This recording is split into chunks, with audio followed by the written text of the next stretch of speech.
A couple more videos and that should take care of everything. But where we left off, the three-phase breaker lights. The green lights indicate that the breaker has power. Red lights mean that they're closed. So right now we're going to energize each phase, but when you see this, you're going to notice the green lights are going to come up on all these breakers here. So the green lights again on every one of these breaker boxes means that the line has power to it.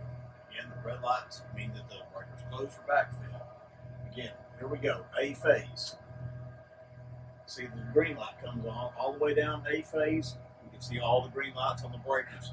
And something that you notice, if Jason can get it, but on each side of the breaker, no matter what side you stand on, there is a light on each side to always indicate. So no matter where you stand on the model, you know the status of the line up here being energized or the breaker being closed for backfill.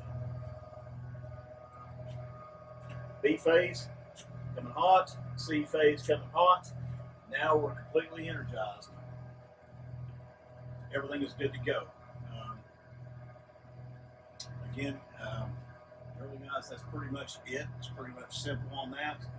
What we're going to do is I'm going to go ahead and de-energize this, and I'll go ahead and close in, and this is how we tell you to operate this model anyway.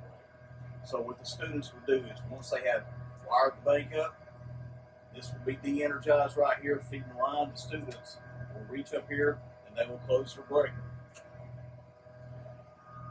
If the instructor thinks it's good, again, the fault current reactor is going to protect this, and that's what we're going to be watching as we close this three-phase breaker in. So the instructors and students are going to be watching the fault current reactor. Again, this bank right here, each phase is going to pull about 1/10 of an amp energized.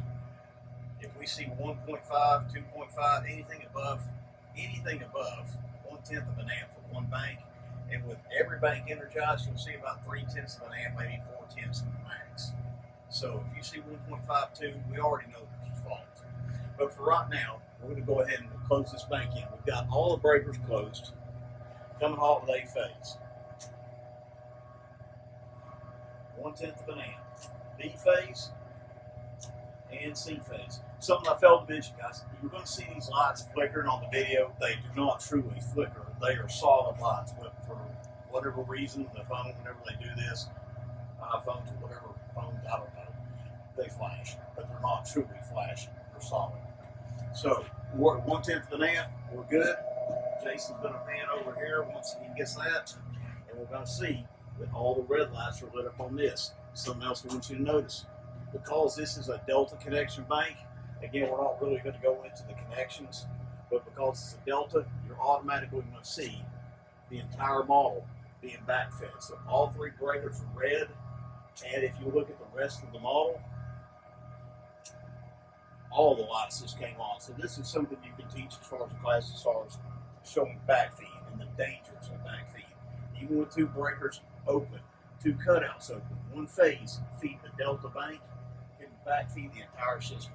So it's never truly dead. But we'll go ahead and close in. There we go. We now have this bank energized. The rest of the model is now energized.